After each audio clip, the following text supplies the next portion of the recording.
함께 먹으니라. 아멘. 할렐루야. 일상의 분주함 속에서도 기도의 자리를 찾아 우리 모든 성도님들에게 하나님의 은혜와 평강이 함께 하시길 주님의 이름으로 축복합니다. 오늘 본문에 드디어 이 사울과 사무엘이 만나는 장면이 등장합니다. 잃어버린 나귀를 찾아 산을 넘고 협곡을 지나 광야까지 안 가본 곳이 없이 다 찾아 헤맸던 이 사울이 계속 이렇게 찾다가는 자신의 생명도 위협될 수 있고 위태로울 것 같아서 함께 간 사원에게 이런 말을 하죠. 더 이상 찾지 말고 헤매지 말고 우리 집으로 돌아갑시다.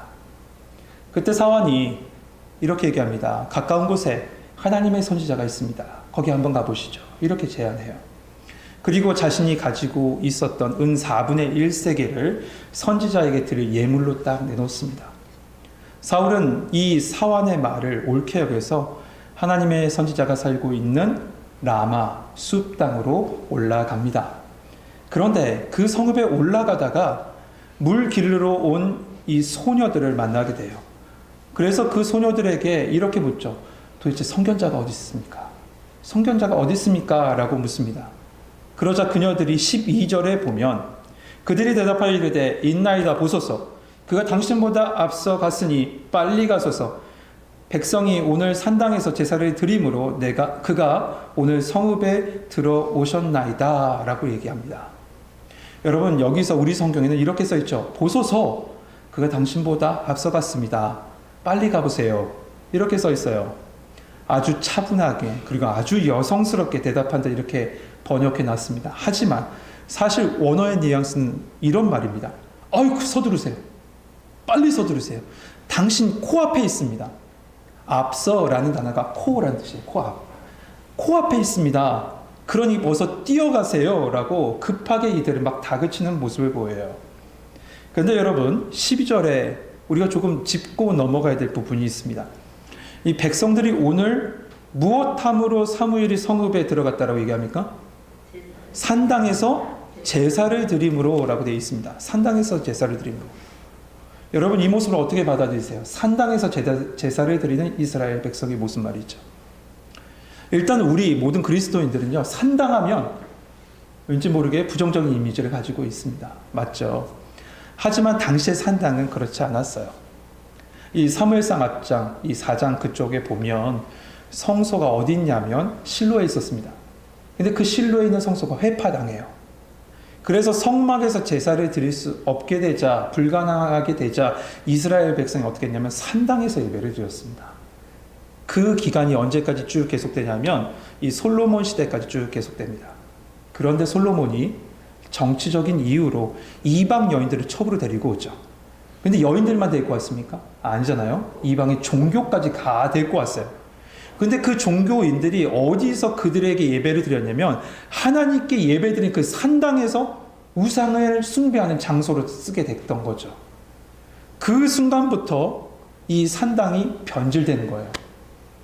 그러다 보니 우리는 말씀을 대하는 우리 그리스도인들 이미지 속에는 산당은 어떤 곳이냐? 우상 숭배의 요람처럼 그렇게 생각되어져요. 그러니까 한번 다시 쭉 돌아와 보면 이스라엘 역사 속에서 산당은 어떤 곳이냐? 하나님께 예배했던 곳입니다. 또한 때로는 우상 숭배를 했던 장소가 되었기도 하죠. 성도 여러분, 이 모습을 한번 우리에게로 한번 가져가 봅시다. 성경은 우리 그리스도인을 향해서 누구라고, 무엇이라고 얘기합니까? 성전이라고 얘기합니다. 너희는 하나님의 성전인 것과 하나님의 성령이 너희 안에 거하시는 것을 알지 못하느냐? 분명히 말씀하셨어요. 그런데 하나님을 예배하는 성전된 우리의 몸과 마음 어떻습니까? 다른 목적으로 사용하고 다른 것을 경배하는 곳으로 사용될 때가 있지 않나? 한번 돌아봐야 돼요. 사회는 교회가 교회답지 못하다라는 얘기를 많이 합니다. 하지만 실은 교회가 교회답지 못한 모습도 있지만 교회라는 공동체의 문제뿐만 아니라 하나님의 성전된 우리 자신의 문제일지도 몰라요. 이스라엘 백성의 끊임없는 문제는 기본적으로 어디서부터 파생됐을까 생각해 보면 하나님과 세상 사이에서 머뭇거림, 그 머뭇거림으로 말미암아 모든 문제가 파생된 것처럼 보입니다. 심지어 예배하는 모습도 그랬습니다. 머뭇거렸어요. 하나님께 예배드리고 또한 세상에 나가서 예배했고 하나님께 예배드렸던 장소에 다른 것 우상을 갖다 놓고 그곳에 예배드렸던 모습이 이스라엘 백성의 모습이었다는 거예요. 여러분 우리 모두 하나님의 형상으로 지음받고 하나님의 영광을 위해서 세워졌다는 것을 기억합시다. 그리고 우리의 몸을 통해서 우리의 삶을 통해서 하나님께 예배받으실 하나님께서 예배받으실 것을 기억하시고 우리를 창조하신 목적 우리를 부르신 그 계획 따라 하나님께 드려지고 하나님께 영광 돌릴 수 있는 우리 성도들 되시길 주님의 이름으로 축복합니다. 이처럼 하나님은 이 사울의 모든 여정을 인도하셨습니다. 그 인도하신 여정을 쭉 한번 살펴보면 옆에 사환을 붙여주셨죠. 그 사환으로 말미암아 흔들렸던 마음 붙잡게 하시고 하나님께서 예비하신 길, 섭리하신 그 길로 가게 됐습니다. 때로는 길을 잃어버릴 때도 있었습니다. 그때는 하나님께서 물 길른 여인들을 준비해 놓으셨어요. 그리고 그들을 이끄시는 모습을 보여요. 여러분 우리의 인생에도 이런 은혜가 있어요. 지난 시간에도 말씀드렸지만 이런 분들을 이렇게 표현하죠. 돕는 천사라고요. 그렇죠? 성도 여러분 하나님이 우리 인생에 돕는 천사들 우리 인생에 우리가 주연이라면 우리 인생에 돕는 조연들을 미리 준비해 놓고 계셨음을 믿으시길 바랍니다. 그 믿음 가운데 여러분이 맡기신 사명은 믿음의 걸음으로 걸어가시면 돼요. 또 한 가지 서로가 서로를 향해서 돕는 조연이 되주십시오. 서로에게 돕는 조연이 되주세요. 그럴 때 우리 모두가 아름다운 하나님께 아름답게 드려지는 여러분의 삶의 예배가 될 줄 믿습니다. 드디어 사울 일행은 이렇게 돕는 사람을 통해서 사무엘을 만나게 됩니다. 우리 14절 한번 같이 한번 읽어봅시다. 14절 같이 읽겠습니다. 시작.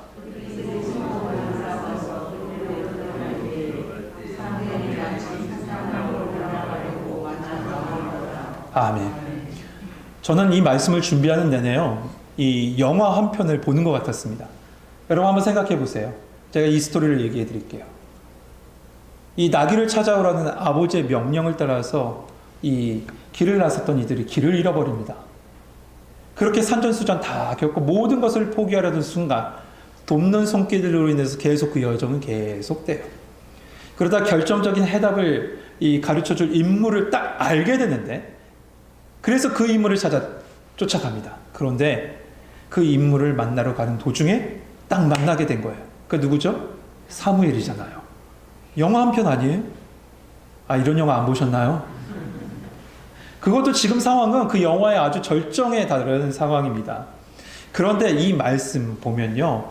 영화적 요소가 한 가지 더 추가된 것이 있어요. 그게 뭐냐면 회상신이에요. 그러니까 지금 이 순간에 과거를 회상하는 거죠. 그 말씀이 15절 16절이에요. 누구의 회상이냐면 사무엘의 회상이 나옵니다. 그러니까 말씀의 시점이 여태까지 사울 중심으로 쭉 이야기하던 것이 15절 16절에 딱 들어가서 말씀의 시점이 사무엘에게 확 가버린 겁니다. 포커스가. 그런 다음에 그가 지금 과거를 회상한 거예요. 15절 보세요. 사울이 오기 전에 여호와께서 사무엘에게 알게 하여 이르시되. 이제 사무엘의 이야기입니다. 사울이 오기 전날, 그러니까 만나기 전날, 지금은 만난 그 순간인데 갑자기 그 전날로 돌아가서 그때를 생각한 거죠. 사울이 이 사무엘을 찾아오기 전날에 하나님께서 사무엘에게 찾아오셔서 모든 상황을 쫙 가르쳐 주십니다. 근데 여기서 아주 재미있는 표현이 있어요. 성경 말씀 14절에 보면 알게 하여라고 있죠. 오늘 말씀 15절에 보면 사울이 오기 전에 여호와께서 사무엘에게 알게 하여라는 말이 있습니다. 알게 하여. 근데 이 뜻이 무슨 뜻이냐면 두 단어가 합쳐진 단어인데 한 단어는 비밀을 누설하다라는 한 단어고 한 단어는 귀라는 뜻이에요. 그 다음 뭐가 되냐? 마치 이거예요. 친구에게 귀에 대고 비밀 이야기하는 겁니다. 여러분 상상이 되세요? 하나님께서 찾아오셔서 사무엘에게 사실은 말이야 하시면서 귓속말 하시는 거죠. 저는 사실 이 모습을 상상하면서 너무 행복했어요.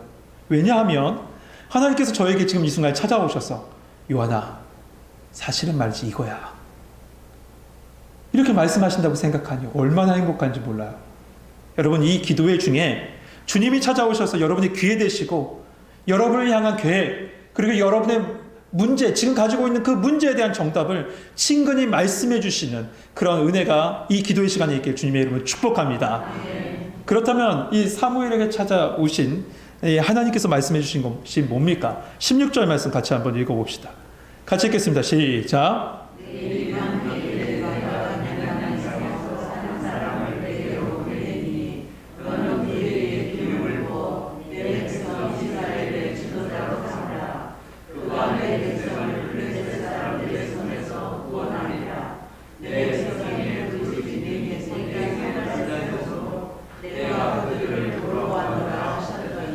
아멘. 하나님께서 사무엘에게 하신 그 첫 번째 말씀 뭐냐? 내일 이맘때 베냐민 사람 한 명이 올 거야. 먼저 그 말씀하세요. 그리고 두 번째는 그에게 어떻게 하라고 말씀하시냐면 그에게 기름을 부어서 내 백성 이스라엘의 지도자로 삼으라 라고 말씀하십니다. 근데 이 말씀 가운데 우리 눈여겨볼 것이 있습니다. 하나님은 이스라엘 백성들을 향해서 끝까지 누구라고 부르시냐면 내 백성이다 라고 얘기하세요. 여러분, 이 말씀은요, 이스라엘은 변함없이 하나님의 백성이라는 거예요. 하나님만이 그들의 참된 왕이 되신다는 거죠. 아무리 인간 왕이 세워진다 한들 그들은 다 대리자일 뿐 진정한 왕은 아니다라는 거예요. 진정한 왕은 누구세요? 우리 주 하나님이실 줄 믿습니다. 그래서 사울을 향해서 뭐라고 하나님께서 이 사무엘에게 말씀하셨냐면 왕을 세울 것이다 라고 하지 않으시고 누구로 세울 것이다 라고 얘기했냐면 지도자로 삼을 것이다. 지도자로. 여러분, 이 지도자란 말, 다른 성경, 이 성경의 똑같은 단어를 어떻게 번역해 놨냐면 이렇게 번역했어요. 두령, 족장, 혹은 군대 장관. 왕은 아니잖아요. 왕이 신하들이죠. 분명 오늘 말씀 가운데 기름을 붓는다는 표현이 있습니다. 이 기름을 붓는 건 왕을 상징해요. 그리고 사람들도 왕이라고 불릴 걸 알고 있어요. 하지만 그 왕은 진정한 왕이 아니라 너희에게 보낸 그저 두령, 군대 장관, 신하, 지도자에 불과하다라는 말씀을 오늘 말씀 속에서 내포하고 있는 거죠. 그럼에도 불구하고 하나님은 이 백성들의 요구에 따라 사울을 예비하셨고 지금 사무엘 앞으로 그 사울을 인도하신 겁니다. 그리고 마지막으로 이 사무엘에게 사울이 행할 일에 대해서 말씀하세요. 그것을 가르쳐 주시는데 17절 봅시다. 사무엘이 사울을 볼 때 여호와께서 그에게 이르시되 보라, 이는 내가 내게 말한 사람이니 이가 내 백성을 다스리리라 하시니라. 다음 날이 되었습니다. 그 전날, 지금까지 전날을 얘기했다면 그 다음 날, 지금 현재가 된 거죠. 말씀대로 사무엘에게 사울이 딱 찾아오고 딱 만나게 됩니다. 그러자 하나님께서 사무엘에게 말씀하시는 거예요. 바로 그야, 저 사람이다. 그러면서 그가 백성의 지도자로서 해야 될 일, 지도자로서의 의무, 왕의 의무를 가르쳐 주신대. 그것은 뭐냐면 바로 내 백성, 그러니까 누구의 백성이에요? 하나님의 백성을 다스리리라 라고 말씀합니다. 다스리리라. 그런데 여러분, 이 말씀 다스리리라 라는 말씀 속에서요, 사람의 요구에 따라 세워질 그 왕의 폐해가 또한 등장하고 말씀하고 있는 모습을 보게 됩니다. 무슨 말이냐면 여기 다스리리라 라는 말은 야차르라는 말인데 그 단어의 뜻은 억압하다라는 뜻입니다. 억제하다, 억압하다라는 거예요. 그러니까 8장부터 계속돼서 하나님께서 하신 말씀이 있죠. 사람 왕이 세워지면 어떻게 된답니까? 그 너의 모든 것들을 다 취할 것이야. 너희 아들들도 데리고 갈 것이고 딸들도 데리고 갈 것이고 너의 물질들, 포도원의 소산들, 11조 다 띄어갈 것이다. 취할 것이다 라고 끊임없이 하나님 말씀하셨어요. 그리고 또 오늘 본문에 들어와서 뭐라고 말씀하십니까? 그 왕이 너희를 억압할 것이다 라는 거예요. 하나님께서는 이 이스라엘 백성을 어떻게 하셨습니까? 이 이스라엘 백성을 품어 안으시고 노하기를 더디하시고 사랑이 많으신 하나님께서 끝까지 그들을 인도하셨지 않습니까? 당시의 독생자 예수 그리스도를 예표하는 어린 양을 통해서 그들을 갖다가 저 애굽 땅에서 건져서 하나님의 땅으로 인도하셨고 끝까지 이끄시고 인도하시는 모습인데 그들이 원하는 그 왕들은 그렇지 않다는 거죠. 빼앗고 억압할 것이라는 거예요. 끊임없이 이 두 왕을 비교합니다. 성도 여러분, 세상의 왕들이 있습니다. 그 왕들을, 여러분 안에 있는 왕들, 여러 가지 왕들이 있을 겁니다. 그 물질적인 왕들, 여러분이 의지하고 있는 그 왕들을 의지하는 것이 아니라 여러분을 살리시고 여러분을 인도하시는 그 예수 그리스도, 우리의 왕 되신 예수 그리스도를 의지하시고 따라 살아가시는 우리 성도님 되시길 소망합니다. 그럼에도 불구하고 하나님은 이 사람의 요구를 따라서 사울 왕을 준비하셨어요. 이처럼 사무엘 관점에서 쭉 말씀이 다시 이야기됐던 그것을 18절부터는 다시 사울의 시선으로 딱 돌아옵니다. 제가 그래서 영화 같다는 거예요. 먼저는 뭐 사울의 시선을 쭉 봤다가 사무엘의 시선으로 봤다가 사무엘의 시선이 또 과거를 갔다가 다시 사울의 시선으로 돌아오죠. 사울이 이제 성 안으로 터벅터벅 들어오는데 마침 사울을 딱 만나지만 알아보지 못해요. 그래서 그에게 사무엘에게 묻죠. 선견자가 어디 있습니까? 그러자 19절에 보면 그가 바로 나다 라고 말하면서 이렇게 이어서 말합니다. 19절 같이 한번 읽어봅시다. 같이 읽겠습니다. 시작.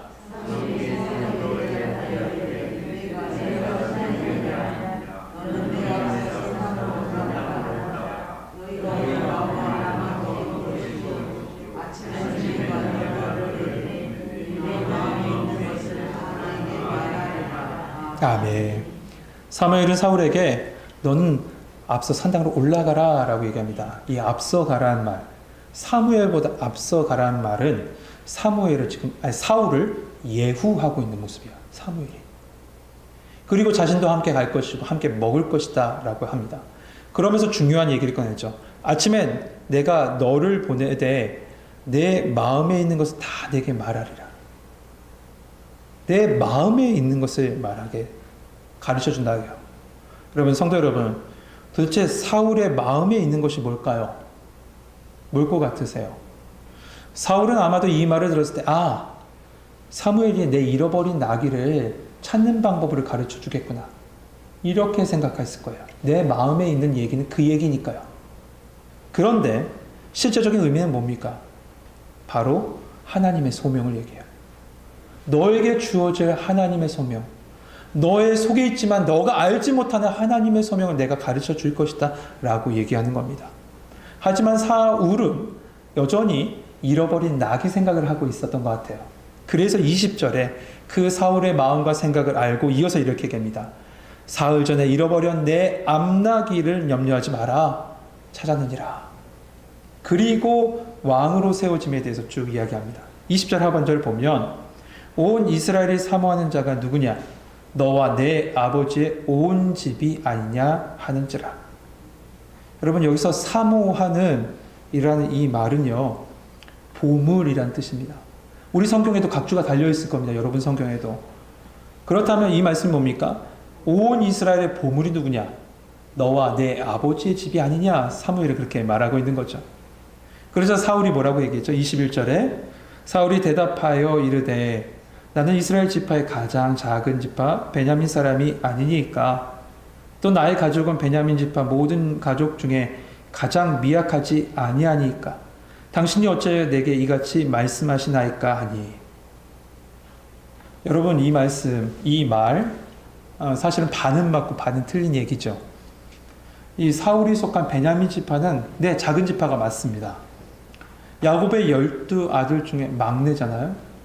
그런데다가 이 사사기 마지막 장 부분에 보면 이 지파가 너무 불량했어요. 불량하고 더러운 모습으로 인해서 그 지파가 몰살당할 뻔합니다.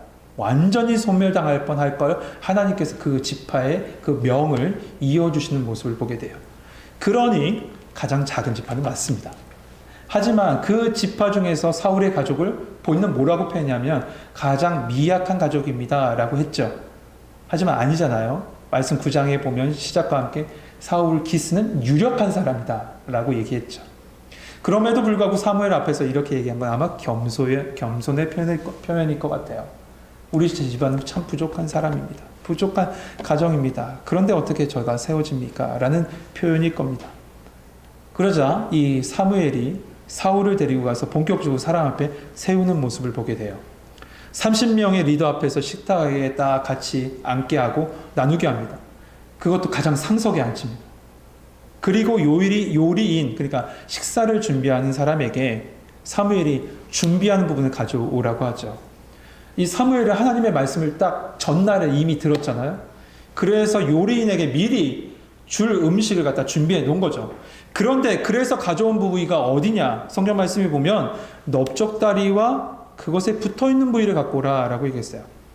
그런데 여러분, 이 넓적다리와 그곳에 붙어있는 부위는 아무나 먹을 수 있는 게 아니에요. 지금 이 모든 것은 화목제가 이루어진 다음에 이루어진 거죠. 화목제 이후에 이 넓적다리 부분 누구에게 주어진 부분이냐면 제사장에게 주어지는 부분. 그럼에도 불구하고 지금 이 부위를 준비해 놓고 내놓은 건 지금 사무엘이 사울을 하나님의 말씀 따라서 이 이스라엘의 지도자로 세울 것을 생각하고 예후하고 있는 거예요. 어떻게 보면 자기 자리를 내어줄 사람 아니에요. 그리고 아들을 세웠지만 아들을 밀어내고 사무엘의 아들들을 밀어내고 그 자리에 세워질 못마땅한 대상이지만 사무엘은 하나님의 말씀 따라 아주 정중히 지금 사울을 대하는 모습을 보게 돼요. 이렇게 다 하나님은 예비해 놓으셨고 사무엘의 마음도 예비해 놓으셨고 사람도 예비해 놓으셨고 환경도 다 예비하신 모습을 계속적으로 보게 돼요. 나머지 우리 사울이 왕으로 기름 부음 받고 본격적으로 사람 앞에 등장해서 왕으로 세워지는 모습은 다음 주에 같이 한번 보죠. 사랑하는 성도 여러분, 말씀을 보는 내내 결론을 내렸습니다. 결론은 무엇이냐? 하나님이 모든 것을 다 예비해 놓으시는구나. 하나님이 모든 걸 예비해 놓으신다. 그래서 제 믿음의 고백이 더 확실해졌습니다. 하나님이 살아주신다고요. 하나님이 하셨습니다. 하나님이 하십니다. 하나님의 은혜입니다. 나만 인도하시는 것이 아니라 나를 이끄시기 위해서 주변의 모든 것들을 다 준비해 놓으셨더라고요. 모든 사람들 다 준비해 놓으셨어요. 이제 우리가 할 건 뭘까? 생각해 보면 사무엘이 그랬듯이 하나님의 말씀에 민감하게 그 말씀을 듣고 그 인도하심을 나를 맡기고 순종하는 길밖에 없는 줄 믿어요. 여러분, 이 시간에 이 말씀을 통해서 여러분의 심령에 들려진 하나님의 음성이 있길 소망합니다. 너를 향한 하나님의 음성, 나를 향한 하나님의 음성, 특별히 여러분의 귀에 대고 말씀하시는 그 하나님의 음성이 들려지길 소망하고 그 말씀 앞에 여러분 순종의 걸음, 믿음의 걸음을 걸어갈 수 있는 우리 전국교회 성도님 되시길 주님의 이름으로 축복합니다. 우리 같이 찬양 382장 찬양하시고 우리 기도 제목 가지고 같이 기도하도록 하겠습니다.